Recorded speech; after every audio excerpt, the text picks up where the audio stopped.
Alright guys, so unfortunately I had to redo this video. There were some issues with the audio.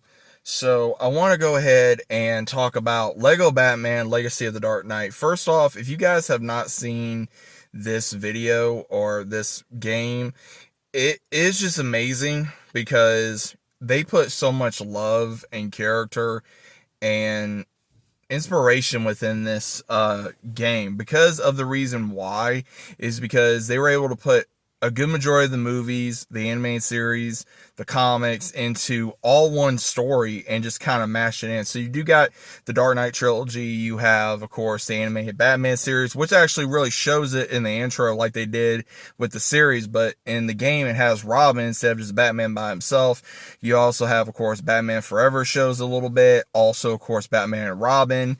And then the old school Batman with Jack Nicholson. So that was pretty cool to see for that version of Joker. We also got to see Jared Leto's Joker. Also, Joaquin Phoenix Joker, unfortunately, for an Easter egg. We also got to see the Batman with the Penguin. So certain sequences that they were able to combine into one story, which worked very well. And again, with me not being a big Lego Batman fan, or just a Lego fan, I enjoyed the heck out of this game. I really did, because not only was it very traversal, it went into the whole thing of, obviously, Bruce Wayne, you start as a kid, you lose your parents, you go to the League of Shadows, you train, then you become Batman, and then it just evolves throughout the the entirety of the game. And you wear all the different suits. You can unlock them, or if you buy the deluxe version, you can unlock a good amount of them. Same thing with the cars. You got to buy a lot of it through a store or through the back computer. And again, making money in this game doesn't really take a lot of time. It does become a pain if you have to want to, collect all the suits, as well as also all the vehicles and all the skins, whether it's for Batman, Batgirl, Robin, Nightwing, Talia, or Jim Gordon even. You get to play as all these characters with Batman. And the way the suits look were really good as well. Especially depending on what section of the game you want to play in, because we got to see certain things from the movies, like I said, from Poison Ivy to Two-Face to Jokers to the Penguin to Alfred, even to Jim Gordon, to all these things. They put stuff in there from the Arkham games, which was really cool. You had a section from Arkham Asylum in the game.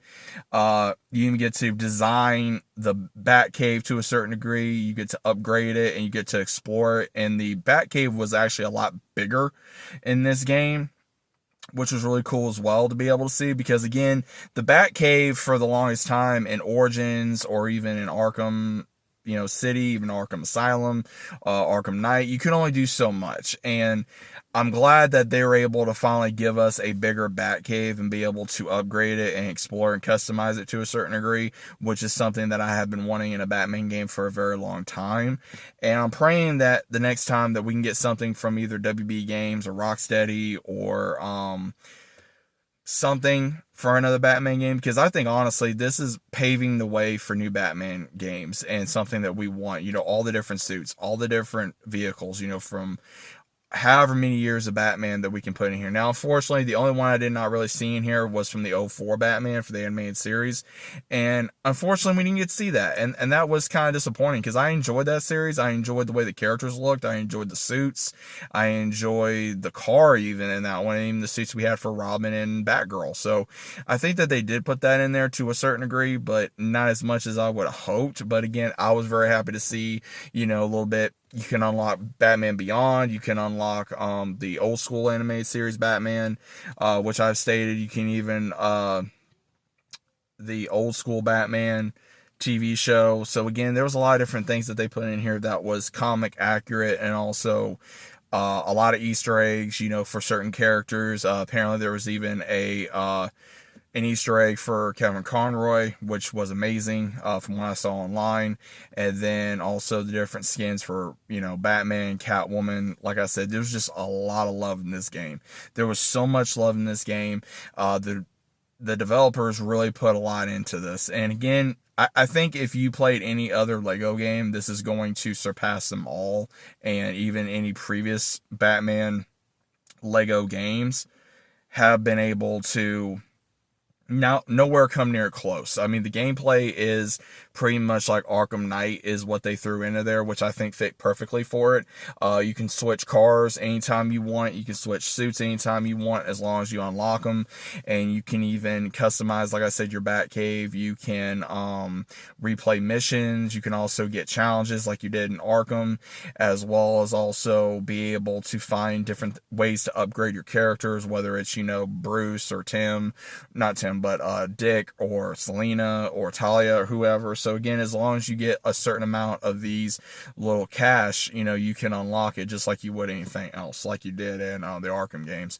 But overall, I think that this game really stands out of its own. It was a lovable game. It wasn't supposed to be taken so serious.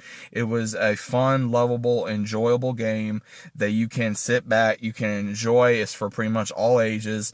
And I think that's what it was made for, is that regardless of your age, and especially if you're a millennial like me and you grew up with a lot of Batman, then you're going to enjoy this game. You're going to want to roam the streets of Gotham, as Lego Batman. You're going to want to fight these different characters, solve these puzzles, solve the Riddler trophies, unfortunately. Again, I'm not a big Riddler fan, so I didn't enjoy that.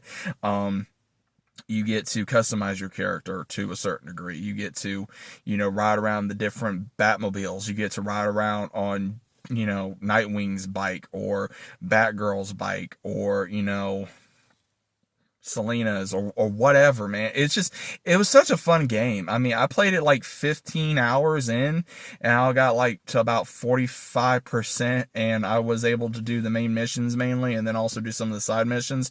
But I was wanting to hold off due to the fact of I want to unlock any side character that was needed for a possible side mission. That way I can unlock, whether it be a trophy, something to use for upgrading my character, or to whatever the case of it is. And again, I think that some people say that they may love this game. Some people say it was boring.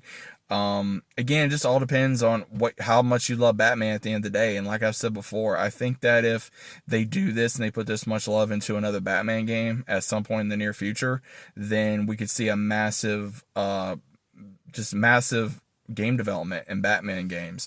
So, is the game worth $70-something for standard? I got mine on digital. I wanted to get a physical copy. I was unable to because they did not have any at GameStop. So unfortunately, I went digital. I did not get the deluxe version. I may just pay the extra $20-something just to get the deluxe version, just so I could have those extra suits and just kind of play around with it.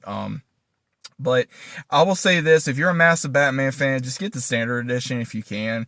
If you feel like, hey, I want to save my money, but I want to be able to, kind of wait, then again, wait a few months. The game may go down a little bit. You may get a sale on the PlayStation Store, or even on Xbox, or even at GameStop. You may find it for a decent price, maybe like $20-30 cheaper than what they're selling it for right now.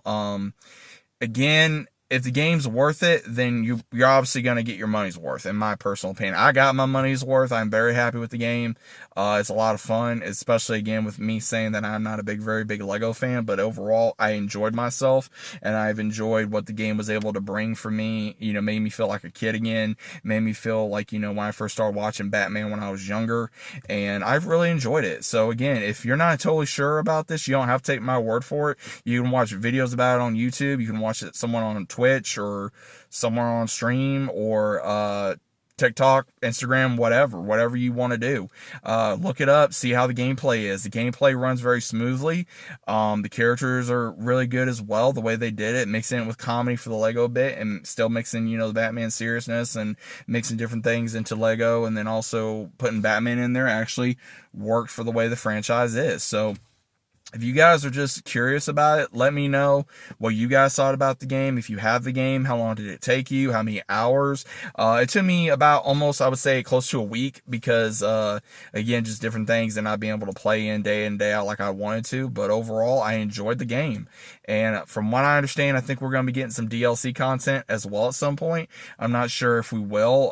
Hopefully they put maybe Batman, Beyond in there, or '04 in there, or Justice League in there. I don't know. I mean, they could do a lot with this game if they want to. But overall, guys, what was your opinion of this? I'd like to know down in the comments. Hope you guys enjoyed, and I'll see you as always on the next one.